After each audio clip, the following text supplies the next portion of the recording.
प्यारे बच्चों, नमस्कार। मैं आपकी हिंदी की अध्यापिका नीतू मैम।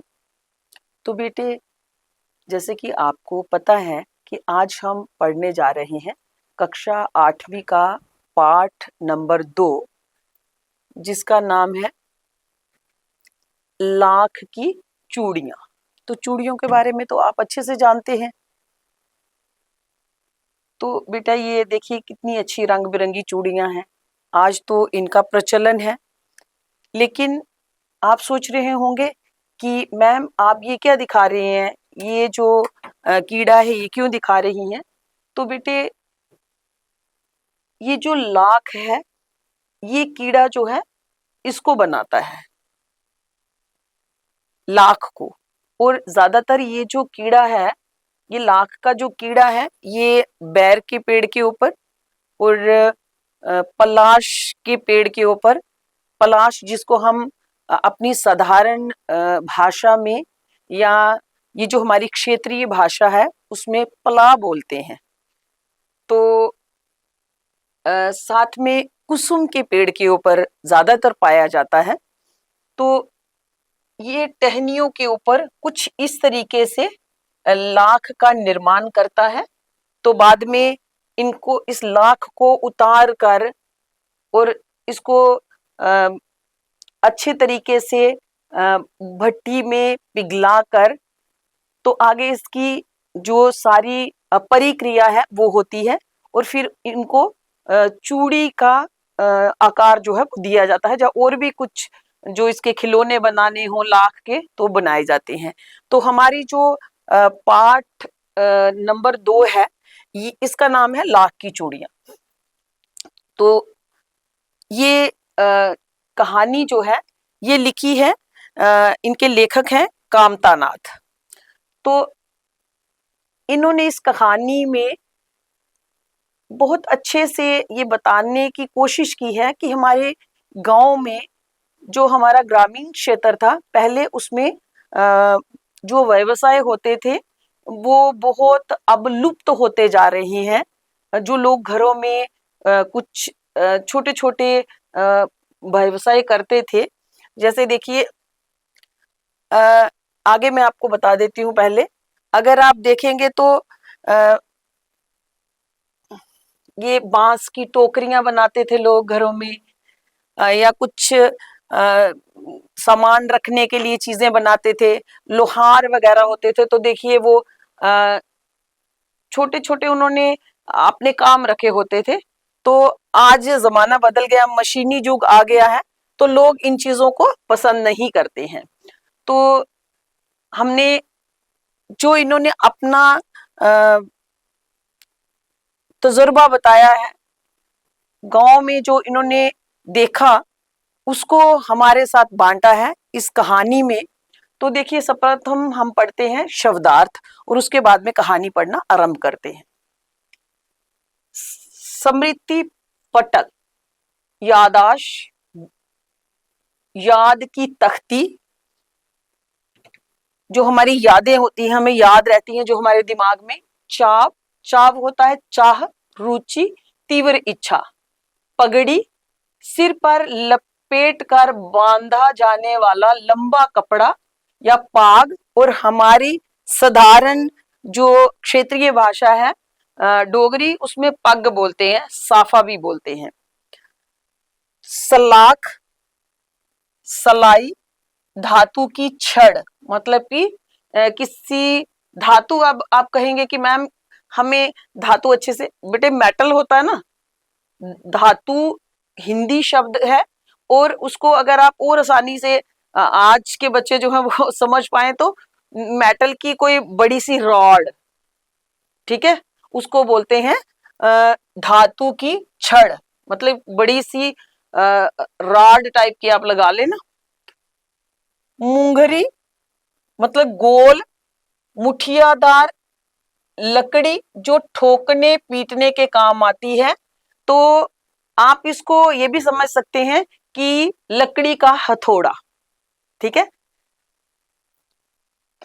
मरहम पट्टी, अब आप ये देख रहे हैं मैम ऊपर भी ट लिखा है नीचे भी ट लिखा है, तो बेटा एक ट जो है, ऊपर वाला ट जो है वो स्वर रहित है और नीचे वाला ट जो है वो स्वर सहित है। इसको हम हलंत के साथ भी लिख सकते हैं। जख्म का इलाज, घाव पर दवा लगाकर पट्टी बांधना। पैतृक, पूर्वजों का, पिता या फिर पिता से प्राप्त कोई चीज जो हमें मिलती है उसको हम पैतृक कहते हैं, या फिर आप कह सकते हैं पुश्तैनी। ठीक है, जो खानदानी हमें पुश्तों से मिल रही है।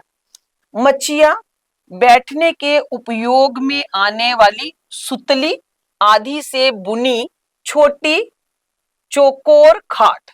अब सुतली क्या है? पटसन, या आप मैं आपको अंग्रेजी में कुछ शब्द इसलिए बता रही हूं क्योंकि जब हम तत्भव और तत्सम शब्दों को पढ़ते हैं तो उसमें भी कुछ शब्द जो हैं वो अंग्रेजी के भी बीच में आ सकते हैं। अब देखिए, पटसन जो है झूठ होता है ना, जिसको हम अपनी क्षेत्रीय भाषा में कहते हैं सन। सन मतलब रस्सियां नहीं होती जिससे बोरियां बनी होती हैं। ठीक है, तो उन रस्सियों से सुतली वो उसी को बोलेंगे, उन रस्सी आदि से बुनी हुई छोटी चकोर खाट। और हमारी क्षेत्रीय भाषा में इसको पीढ़ी भी बोलते हैं। एक खाट तो बड़ी होती है ना, जिसके ऊपर बंदा लेट सकता है, सो सकता है, लेकिन एक छोटी सी होती है, उसके ऊपर बैठ के लोग काम करते हैं। ठीक है, आज का तो प्लास्टिक की चौकियां आ गई हैं, तो मैं आगे उसका चित्र भी आपको दिखाऊंगी। खपत, माल की बिक्री। ठीक है, जो माल हमने बनाया वो बिक गया तो उसको बोलेंगे बिक्री। वस्तु विनिमय, वस्तु विनिमय का मतलब होता है पैसों से ना खरीद कर एक वस्तु के बदले दूसरी वस्तु लेना। मतलब एक चीज जो है पैसे नहीं देने हैं। पहले क्या होता था कि हमारी जो मुद्रा के आविष्कार से पहले, मतलब हमारे पैसे का आविष्कार नहीं होता, कोडी होती थी ना, कोडियों से ही हमारा व्यापार चलता था। लेकिन ज्यादातर क्या होता था, इसको और आसानी से समझने के लिए वार्टर सिस्टम होता है एक। ठीक है, अब ये वस्तु विनिमय का मतलब है कि वो एक ऐसा तरीका होता है जिस तरीके से क्या होता है कि चीज के बदले में चीज मिलेगी। अब एक समझाने के लिए मैं आपको एक उदाहरण दे देती हूं कि ये वो प्रणाली है, अर्थात ये वो तरीका है जिसमें लेन देन होता था लेकिन चीज के बदले में चीज। एक किसान है, किसान के पास अनाज है और उसको जूतों की जरूरत है। वो मोची के पास जाएगा तो उसको पूछेगा कि भाई आप मुझे एक जोड़ा जूते दे दो और आपने कितना अनाज लेना है वो मुझे बता दो कि इसके बदले में आप कितना अनाज चाहते हैं। तो वो अनाज देंगे और जूते ले लेंगे। तो उस सिस्टम को कहते हैं वस्तु विनिमय। मुखातिब, मुखातिब होता है देख कर बात करना, एड्रेस करना, किसी को आमने सामने बात करना। डलिया, बांस का बना एक छोटा पात्र। तो बांस आपको पता ही है, उससे टोकरियां वगैरह बनी होती हैं, छोटी सी टोकरी। मैं आगे उसका चित्र आपको बताऊंगी। नाजुक होता है कोमल। फबना, फबना का मतलब होता है सजना, शोभा देना। कहते हैं ना कि ये जो आपने ड्रेस पहना हुआ है या कमीज पहनी हुई है, ये आपको बहुत फब रही है, बहुत अच्छी लग रही है आपको। मणिहार, मणिहार बोलते हैं चूड़ी बेचने वाले को। सहन, सहन बोलते हैं आंगन को। सेहन भी बोलते हैं आंगन को, और प्रांगण भी बोलते हैं, और हमारी क्षेत्रीय भाषा में उसको बेड़ा कहते हैं। ठीक है, घर के आगे जो खुला जिसको लॉन टाइप का आप बोलते हो ना, तो उसको बोलते हैं आंगन। देखिए बेटे, अब हमारी कहानी शुरू हो रही है। तो ये देखिए, अगर आपके आसपास कहीं कोई कुम्हार का घर होता होगा तो आप देखेंगे कि वो किस प्रकार से मिट्टी के घर में बर्तन बनाया करते थे, घड़े बनाया करते थे। जो गमले आज हम सीमेंट के लेते हैं, पहले मिट्टी के हुआ करते थे।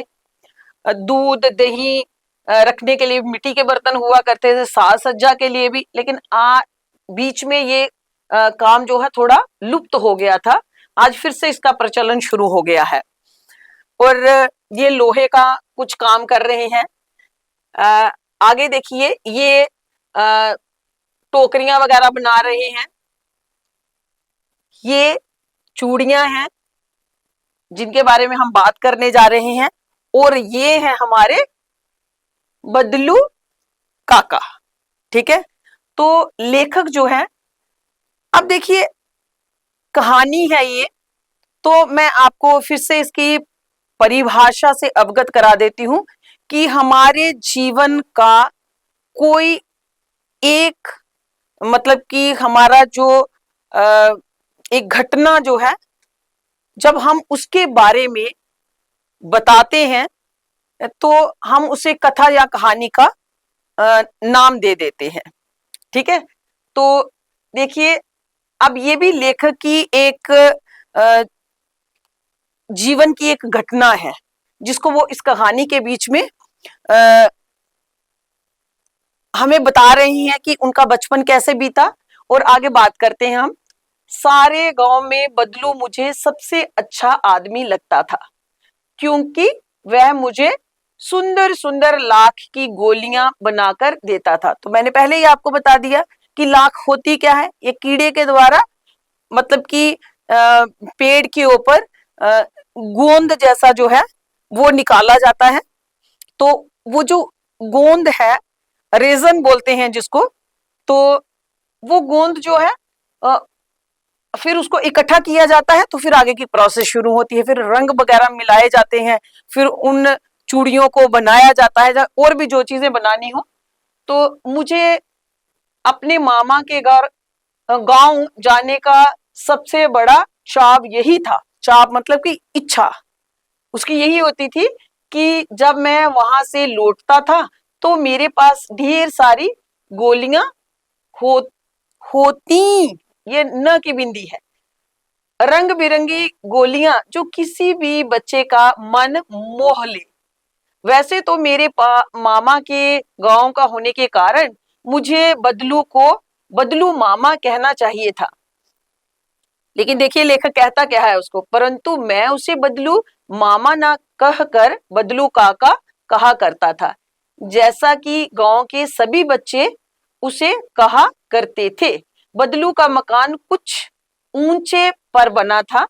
मकान के सामने बड़ा सा सहन था। अभी मैंने आपको बताया कि सहन जो है वो आंगन को कहते हैं। मकान जब हम बनाते हैं, जो हमारा घर बनता है, उसके सामने जो खुली जगह रह जाती है, तो उस खुली जगह को चारदीवारी करते हैं ना, तो बीच में जो खुली जगह होती है, आगे गेट भी लगा देते हैं, तो वो जो खुली जगह है मकान के आगे, उसको सहन कहते हैं, प्रांगण कहते हैं या आंगन कहते हैं,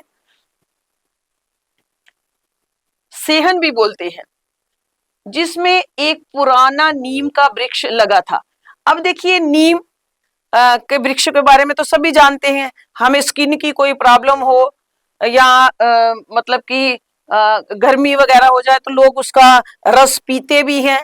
और अगर हमें स्किन की प्रॉब्लम हो जाए तो हम उसको बॉईल करके, उसके पत्तों को, नीम के पत्तों को बॉईल करके तो उससे स्नान भी करते हैं, तो वो प्रॉब्लम जो है वो खत्म हो जाती है। तो वृक्ष होता है, पेड़ लगा था, उसी के नीचे बैठकर बदलू अपना काम किया करता था। बगल में भट्ठी दहकती रहती। ये देखिए कि बगल होता है पास में ही, ठीक है। तो भट्ठी आग जलाते हैं उसमें, तो दहकना होता है कि उसमें आग जलती ही रहती थी। अब यहाँ पे ये देखिए कि ये जो ट ऊपर है ये स्वर रहित है, और जो नीचे ठ दिख रहा है वो स्वर सहित है, जिसमें वह लाख पिघलाया करता। सामने एक लकड़ी की चौखट पड़ी रहती थी। ये देखिए कि मैंने आपको पहले ही बता दिया था कि लाख, मैंने शुरू में बताया कि वो एक गोंद की तरह है। ठीक है, रेजन बोलते हैं उसको, इंग्लिश में रेजन बोलते हैं। तो आगे चलते हैं हम।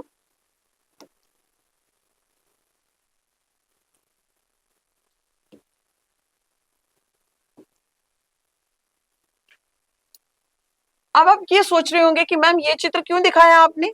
तो बेटे मैंने आपको पहले ही बताया कि पहले गांव में लोग जो थे अपने घरों में ही बहुत सारे छोटे छोटे व्यवसाय करते थे और उनके आमदनी का वो एक अच्छा जरिया होता था। जैसे ये कपड़े की बुनाई कर रहे हैं। तो आगे हम कहानी फिर से प्रारंभ करते हैं। जिस पर लाख के मुलायम होने पर वह उसे लाख के समान पतला, सलाख के समान पतला करके चूड़ी का आकार देता। अब देखिए सलाखें, सलाइयां नहीं होती, सलाइयां जिनसे आपने कभी देखा होगा स्वेटर वगैरह भी बुनते हैं। तो जब लाख गर्म हो जाती थी ना, मुलायम हो जाती थी एकदम से, तो उसको बिल्कुल सलाई की तरह पतला पतला कर दिया जाता था। तो फिर उनको चूड़ियों का शेप, आकार होता है शेप, ठीक है, वो दिया जाता था। पास में चार शह भी भिन्न आकार की बेलन नुमा मुंगेरियां रखी रहती, जो आगे से कुछ पतली और पीछे से मोटी होती। अब देखो मुंगेरिया, मैंने पहले ही बताया आपको कि आप उसके लकड़ी का हथौड़ा भी बेलनी के जैसे होता है वो। तो आगे से स्टार्ट से पतला होता था और पीछे से मोटा होता था। क्योंकि हमारे यहाँ पे जब चूड़ियां बननी है तो ये हमारी जो कलाई है ये आगे से पतली है और पीछे पीछे पीछे ये मोटी होती जा रही है। तो चूड़ियां भी वो लाख की जो बनती थी वो इसी प्रकार से बनती थी, उसी के ऊपर चढ़ा के उनको बनाया जाता था। लाख की चूड़ी का आकार देकर वह उन्हें मुंगेरिया पर चढ़ाकर गोल और चिकना बनाता और तब एक एक कर पूरे हाथ की चूड़ियां बना चुकने के पश्चात होता बाद में वह उन पर रंग करता। बदलू यह कार्य सदा ही एक मचिए पर बैठकर किया करता था। मचिया मतलब खाट, चारपाई, जो बहुत ही पुरानी थी।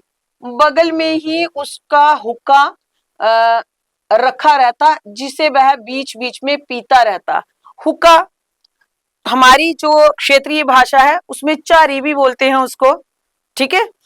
तो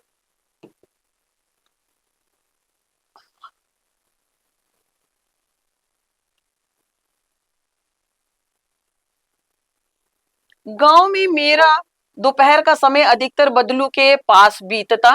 वह मुझे लल्ला कह कहा करता और मेरे पहुंचते ही मेरे लिए तुरंत एक मछिया मंगा देता। मैं घंटों बैठे बैठे उसे इस प्रकार चूड़ियां बनाते देखता रहता। पूरा जोड़ा बना लेने पर वह उसे बेलन पर चढ़ाकर कुछ क्षण चुपचाप देखता रहता, मानो वह बेलन ना होकर किसी नववधू की कलाई हो। मतलब नई नवेली जो दुल्हन है उसकी कलाई उसको दिखाई देती है, जैसे कि मैंने यहाँ पे आपको दिखाया भी है, ठीक है। बदलू मणिहार था, चूड़ियां बनाने वाला, ठीक है। चूड़ियां बनाना उसका पैतृक पेशा था, मतलब उसको ये अपने पूर्वजों से मिला था। ये जो वो ये पेशा जो है उसके पूर्वज भी यही करते थे और वास्तव में वह बहुत ही सुंदर चूड़ियां बनाता था।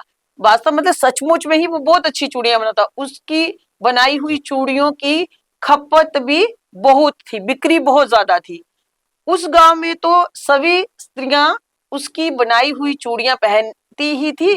आसपास के गांव के लोग भी उससे चूड़ियां ले जाते थे, परंतु वह कभी भी चूड़ियों को पैसों से बेचता ना था। उसका अभी तक वस्तु विनिमय का तरीका था और लोग अनाज के बदले उससे चूड़ियां ले जाते थे। मैंने पहले ही बताया आपको कि कोई भी चीज जिसका लेन देन चीज के बदले चीज, ठीक है। बदलू स्वभाव से बहुत सीधा था। मैंने कभी भी उसे किसी से झगड़ते नहीं देखा। हाँ, शादी विवाह के अवसरों पर वह अवश्य जिद पकड़ जाता था। जीवन भर चाहे कोई उससे मुफ्त चूड़ियां ले जाए, परंतु विवाह के अवसर पर वह सारी कसर निकाल लेता था। आखिर सुहाग के जोड़े का महत्व ही और होता है।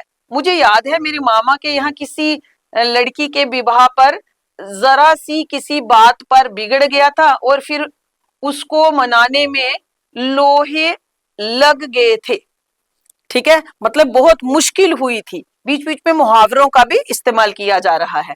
विवाह में इसी जोड़े का मूल्य इतना बढ़ जाता कि उसके लिए उसकी घरवाली को सारे वस्त्र मिलते, ढेरों अनाज मिलता, उसको अपने लिए पगड़ी मिलती और रुपए जो मिलते सो अलग।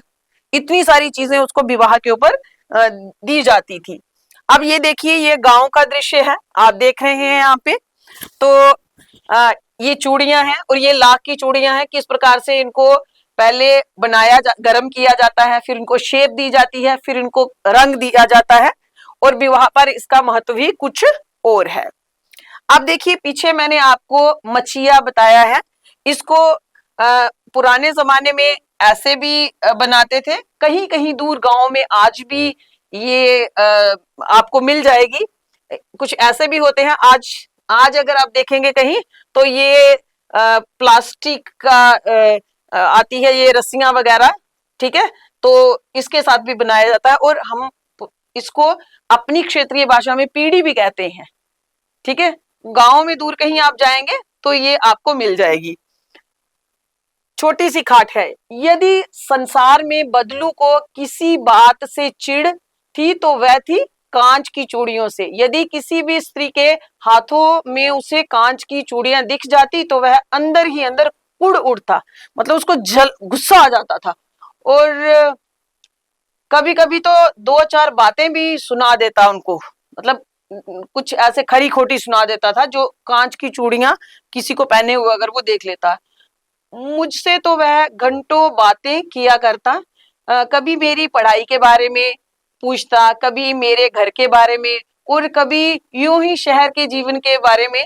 मैं उससे कहता कि शहर में सब कांच की चूड़ियां पहनते हैं, तो वह उत्तर देता, शहर की बात और है लल्ला, वहां तो सभी कुछ होता है। वहां तो औरतें अपने मर्द का हाथ पकड़कर सड़कों पर घूमती भी हैं और फिर उनकी कलाइयां नाजुक होती है ना, लाख की चूड़ियां पहने तो मोच ना आ जाए। मतलब कि लाख की चूड़ियां जो है थोड़ी भारी भी होती हैं, कभी कभार इतनी भी भारी नहीं होती मगर होती हैं, उनका वजन होता है थोड़ा। कभी कभार बदलू मेरी अच्छी खासी खातिर भी करता। खातिर मतलब उसकी मेहमान नवाजी बड़े अच्छे से करता था वो। जिन दिनों उसकी गाय के दूध होता वह सदा मेरे लिए मलाई बचाकर रखता और आम की फसल में तो मैं रोज ही उसके यहाँ से दो चार आम खा आता। परंतु इन सब बातों के अतिरिक्त, मतलब इन सब बातों के अलावा भी जिस कारण वह मुझे अच्छा लगता वह यह था कि लगभग रोज ही वह मेरे लिए एक दो गोलियां बना देता। पर किसकी गोलियां? लाख की गोलियां। ठीक है, जो कि लेखक के खेलने के काम आती थी। ये देखिए, ये गांव है, ये उसका घर बताया है और ये मछिया है, बड़ी खाट, चारपाई। तो ये नीचे जो है यहाँ पे बैठे हुए हैं जो कहानी अपनी लेखक बता रहा है। तो यहाँ पर ये छोटी सी खाट के ऊपर ये बैठे हुए हैं, इसको पीढ़ी कहते हैं। ठीक है, इसको मंजा भी कहते हैं। ये देखिए किस प्रकार से जब उनके यहाँ उनकी गाय का दूध होता था तो वो दूध या मलाई वगैरह रखते थे। तो ये गोलियां जो है, ये लेखक के लिए गोलियां रोजाना की 2-3 गोलियां वो बना देते थे। जितने दिन भी लेखक जो है वहां पे रहते हैं तो बदलू काका जो है उनको गोलियां बनाते, तो इससे लेखक को बहुत खुशी होती थी। तो आज हमने कहानी का आधा भाग पढ़ा है, अगला भाग हम कल पढ़ेंगे। तो इस कहानी से हमें ये भी शिक्षा लेनी चाहिए कि जो कार्य हम करते हैं उसे हमें छोड़ना नहीं चाहिए। धीरे धीरे आगे हम पढ़ेंगे कि कहानी किस तरफ जाती है। तो मैडम को दीजिए इजाजत। जय हिंद, जय भारत।